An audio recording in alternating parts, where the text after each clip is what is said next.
Нам століттями з покоління в покоління вбивали в голову найуспішнішу лінгвістичну брехню в історії. Нас змушували вірити, що російська та українська – це мови-брати, що вони вийшли з однієї міфічної спільної колиски, так званої давньоруської народності. Нас переконували, що російська – це еталон, великий і могучий інструмент імперії, а українська – це просто зіпсований діалект, куди намішали польських слів. Але що, якщо я скажу вам, що це абсолютно перевернута реальність? Що, якщо факти свідчать, російська мова у тому вигляді, в якому ми її знаємо зараз, це штучний конструкт. Це лінгвістичний Франкенштейн, зшитий на замовлення імперії кабінетними вченими.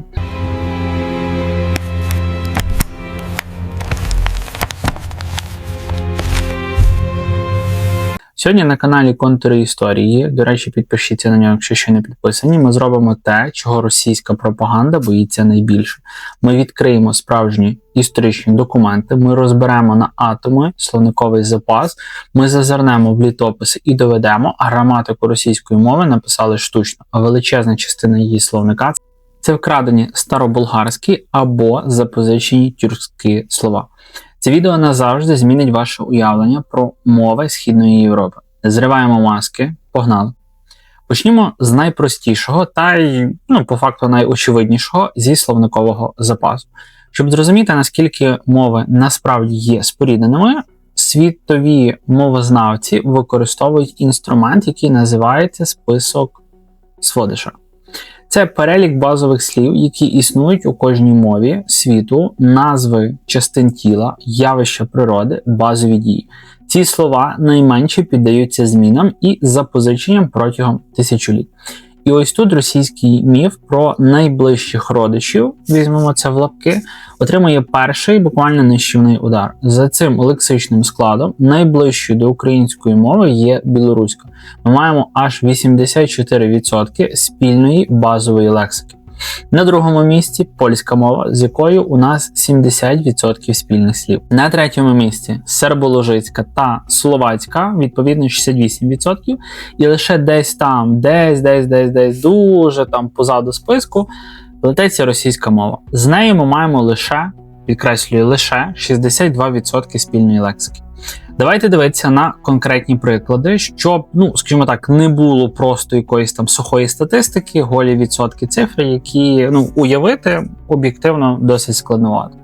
Візьмемо базові поняття. Українська – слово праця, білоруська – праця, польська – праця, чеська – праця, хорватська – рад. І раптом російська мова видає нам слово «работать». Слово, корінь якого прямо походить від слова «раб». Йдемо далі. Кольори. Українська – червоний, білоруська – червоне, польська – червоне, чеська – червоне. Ці слов'яни розуміють одне одного. Що кажуть росіяни? Вони кажуть «красний».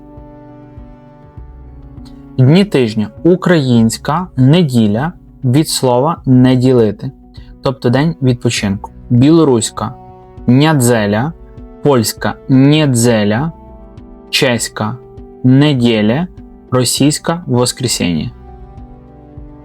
Місяці року. У всього слов'янського світу місяці прив'язані до природи. Січень, лютий, березень, квітень, білоруською студзень, лютий, сакавік, польською стичень, лютий, відповідності лютий, мажець, чеською леден, унор, бжезен. Росіяни ж просто взяли латинські назви – январь, февраль, март. Ви бачите цю бездонну прірву. Українська мова звучить абсолютно в унісон з усією величезною слов'янською родиною Центральної та Східної Європи. У той час як російська катастрофічно вибивається із загального ряду. Звідки ж взялася ця аномалія? Як мова, що претендує на статус головної слов'янської, змогла так далеко відірватися від свого коріння? Відповідь лежить у її фундаменті, і він не слов'янський.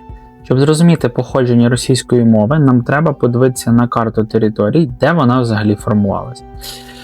До приходу туди невеликої кількості слов'янських колонізаторів землі сучасного так званого, візьмемо знову ж таки в лапки, Золотого кільця Росії, Підмосков'я та Рязані були густо заселені фіно-угорськими племенами. Меря, Мурома, Мещера, Чуть, Мокша, Ерзя – це були не слов'яни. Ці народи мали свої власні стародавні мови, свою унікальну культуру і зовсім інше світосприйняття. Коли туди почали проникати слов'яни, відбувся неминучий процес асиміляції. Але місцеві фіно-угорські мови, вони не зникли безслідно. Їх хтось кудись мав щось запозичити, поглинути і так далі. Вони стали так званим субстрактом, міцною підосновою, на яку зверху криво наклалася слов'янська лексика. Уявіть, що ви намагаєтесь говорити англійською, але будуєте речення за правилами української граматики, яка і близько з англійською вона не є пов'язана. Вийде щось дуже таке гібридне, дивне, і косо-криволаме. Саме це і сталося під час формування російської. Подивіться на географічні назви, топоніми. Це найстійкіші слова в будь-якій мові. Рязань – це видозмінене Ерзянь. Суздаль, Муром, Вологда, Кострома і зрештою сама річка Москва – усе це є фіно-угорські назви, які не мають жодного, абсолютно жодного слов'янського перекладу чи значення. Але найбільший удар фіно-угри завдали по граматиці та фонетиці. Ви ніколи не задумувались, чому росіяни так сильно акають? Оце їхнє славнозвісне Москва, Корова, молоко, хорошо. Слов'янам таке розтягування голосних непритаманно в принципі. Українці, білоруси, поляки, чехи, серби чітко і твердо вимовляють звук О. Акання – це типова 100% риса фіно-угорської фонетики, яку місцеве неслов'янське населення просто перенесло на запозичені нові слова. А тепер тримайтеся міцніше. Синтаксис. Усі слов'яни для вираження власності використовують дієслово мати. Українською «я маю», польською «я мам», чеською «я мам», хорватською «я імам». І як кажуть росіяни, вони кажуть «у мене єсть». Така конструкція є абсолютно чужою і неприродною для слов'янської мовної логіки. Зате вони на всі 100%, власне кажучи, їхній говір збігається з фіно-угорською мовною моделлю, де приналежність виражається саме так, як «у мене єсть», як в відмінності російської. Більше того, російська мова повністю втратила кличний відмінок. Українці кажуть «брате», «земляче», «друже», «олено». Росіяни звертаються у звичному називному відмінку брат, земляк, друг, Лена. Кличний відмінок є в українській, польській, чеській, сербській, але його немає у фіно-угорських мовах. Відповідно, він швидко вимер і в російській, хоча в сиву давнину там він існував. Єдиний залишок – це релігійні звертання Боже і Господі, які прийшли, власне кажучи, з церкви. Але як так сталося, що на цей фіно-угорський базис наклалася саме така дуже, скажімо так, специфічна лексика? Тут ми переходимо до найбільшої афери, до тотального впливу штучної церковнослов'янської мови. У 988 році київський князь Володимир хрестив Русь. Разом із новою вірою з Візантії та Болгарії на наші землі приходять богослужбові книги. Ці книги були написані староболгарською мовою. Саме її ми зараз, власне кажучи, знаємо під терміном церковнослов'янська. Це була книжна мертва мова, яку створили Кирило і Мефодій виключно для потреб церкви. Вона не була розмовною, тобто нею послуговувалися, коли ви проходили на богослужіння, на літургію, і відповідності там її, власне кажучи, використовували. У Києві та на території сучасної України виникла двомовність. У храмах священники читали староболгарською, а вдома, на вулиці, на базарах, у княжих палатах всі люди говорили своєю живою, розмовною давньоукраїнською мовою. Церковна мова майже не впливала на побут киян. Але на скажімо так, деяких північно-східних окраїнах, у глухих залізьких землях майбутньої Московії ситуація склалася кардинально інакше. Оскільки місцеве фіно-угорське населення не мало своєї слов'янської бази, вони сприймали саме мову церкви, мову приїжджих попів як єдиний правильний високий стандарт. У Московії держава і церква зрослися в єдине ціле. Книжна, штучна, староболгарська мова почала масово витісняти місцеві говори і ставати мовою еліт. Докази цього явища просто лежать на поверхні. У лінгвістиці є поняття повноголосся і неповноголосся. Українській мові, як питомо східнослов'янській, притаманне повноголосся – це сполучення оро, оло, ере. А от староболгарській церковній мові неповноголосся ра, ла, ре. Давайте, власне кажучи, порівнювати, щоб все було максимально на прикладах, і ви, скажімо так, чуючи і бачачи тут на екрані слово, ви могли для себе співставляти. Особливо, я думаю, що це буде актуально для тих українців, які зараз є, власне кажучи, в Європі. Ви там можете бути в Польщі, в Чехії, в інакшій там європейській, центральній, можливо, якійсь країні. І, власне кажучи, ви з цим кожного дня, я думаю, що стикаєтеся, можете чути від поляків, чехів, і, власне кажучи, після перегляду цього відео ви це можете порівняти. До речі, поставте вподобайку даному етерові, підпишіться на мій канал, якщо ви ще на нього не підписані. Хто має бажання, можливість, можете підтримати розвиток каналу донатом. Всі актуальні реквізити будуть в описі цього відео для випуску таких нових етерів і, власне кажучи, більших розборів. Отже, давайте порівнювати. Українське природне повноголосе слово ворог, російське враг. Це чисте церковнослов'янське запозичення. Українське солодкий, російське сладкий. Давайте подивимося, як російська еліта брала живі слова і штучно замінювала їх на церковні штампи. Візьмемо корінь голов. Українське природне слово голова, головний. У росіян у повіті залишилася голова, але офіційною літературною нормою стало церковне глава, главний. Українське повноголосе охорона, церковне, російське, власне кажучи, це є охрана.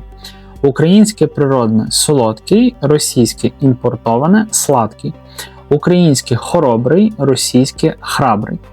Українське молоко і савець, від слова, власне кажучи, сати, російське наукове, млекопитаюче, тобто те, що, власне кажучи, живиться млеком. Українське одяг, російське високе одежда. Українське середовище, російське среда. Ви бачите, що відбувається? Російська літературна мова буквально зіткана з цих чужих імпортованих староболгарських слів. Величезна кількість лексики, яку росіяни вважають, скажімо так, ісконно-руською та піднесеною, це просто релігійні тексти з Балкан, які буквально просто кабінетні вчені силоміць натягнули на словник, власне кажучи, простого природного, так би мовити, російського народу. Відомий російський лінгвіст Ніколай Трубецький сам визнавав, російська літературна мова – це церковно-слов'янська мова, яка з часом зазнала, так би мовити, русифікації. Це не народна мова, яка стала літературною. Це штучна мова попів, яку зробили державною. Але формування цього мовного Франкенштейна на цьому не зупиняється. У 13 столітті на ці землі приходить Батий. Якщо українські землі перебували під безпосередньою владою Золотої Орди відносно, скажімо так, недовго, Московія стала найвірнішим улусом Орди на довгих 240 років. 240 років ординці панували над московськими землями. Це потужно. Вперед! За Орду! Атака!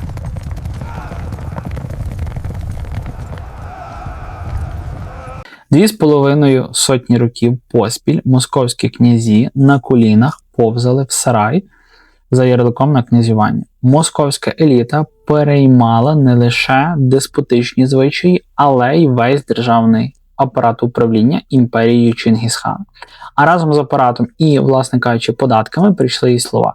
Тюркський вплив на російську мову, він просто шалений і просто колосальний. І він стосується не якихось абстрактних речей, а самої бази управління, фінансів, торгівлі та армії. Поки українці продовжували вживати європейські чи давньослов'янські слова, московити масово затягнули у свою мову тюркізми. Слово «казна» – тюркське. Слово «таможня» походить від монгольського слова «тамга», тобто це тавро, яким ханські чиновники позначали товар. Державне управління і побут. Слово ямщик – це поштовий службовець в руді, караул, тюрма, кандали, хомут, сундук, башмак, кірпіч, утюг, карандаш, базар, товар, барабан. Жодне з цих слів не має жодного стосунку до слов'янського світу. Це пряма, безпосередня спадщина Золотої Орди. Московські правителі століттями збирали данину для хана, будували свою жорстку вертикаль влади за азійським зразком і разом із цим вбирали тюркську лексику як намертво, яка, власне кажучи, намертво вросла у фундамент їхньої мови. І ось ми підходимо до самої, власне, кульмінації. Аж до 18 століття ніякої єдиної літературної російської мови взагалі не існувало в природі. Була абсолютна мішанина, була так звана приказна мова, дуже суха, бюрократична мова чиновників і дяків, переповнена татарськими словами. Окремо існувала церковно-староболгарська, і десь внизу, скажімо так, копошилися розрізані, часто незрозумілі один одному місцеві говори безправних селян. Коли Петро І почав будувати свою химерну імперію, йому гостро знадобилася єдина державна мова. І цей процес штучного конструювання геніально і цинічно завершив Михайло Ломоносов. У 1755 році він видає свою знамениту руську граматику. Зверніть увагу, Ломоносов не їздив по селах, він не збирав живу мову з народних глибин, як це, власне кажучи, робили в Європі. Він пішов іншим шляхом. Він створив штучну концепцію трьох стилів – високого, середнього і низького. Це дуже просто. Високий стиль – це була практично чиста, незрозуміла народу церковно-слов'янська мова. Саме вона директивно призначалася для літератури та науки. Ломоносов буквально сів за стіл і механічно зшив разом елементи мертвої книжкової мови з московськими бюрократичними зворотами. Цей конструкт вийшов настільки штучним і мертвим, що зазвичай селянин з-під, допустимо, Рязані чи Новгорода взагалі не розумів, про що йдеться в офіційних, власне, маніфестах. Пізніше, вже у 19 столітті, Пушкін та його сучасники дещо, так би мовити, причесали цього мовного монстра. Вони виконали найважчі церковні, власне кажучи, архаїзми і масово натягнули на російську мову французькі кальки та синтаксичні конструкції. Бо російська еліта того часу взагалі не говорила російською, вони спілкувалися виключно французькою. І саме цей кабінетний, штучно зібраний по шматках продукт нам сьогодні продають як споконвічний русський язик. І поки в петербурзьких кабінетах штучно створювали мову для новоспеченої імперії, що ж, власне кажучи, відбувалося з українською. Російські імперці спіною біля рота буквально кричать, що українську мову нібито вигадали в австрійському генштабі в кінці 19 століття. Або що її штучно створив Михайло Грушевський. Це найбільша, найпідліша брехня. Щоб розбити цей жалюгідний міф, нам не потрібні ідеологічні трактати. Нам достатньо просто зайти, скажімо так, під склепіння Софії Київської, великого храму, який стоїть у серці нашої столиці буквально з першої половини 11 століття. На його стінах дивом збереглося понад 7 тисяч графіті.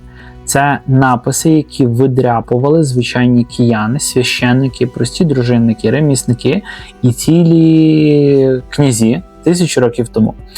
І знаєте що? Ці написи зроблені не мертвою церковно-слов'янською і вже точно не російською. Вони зроблені живою, розмовною мовою Русі, і ця мова рання українська.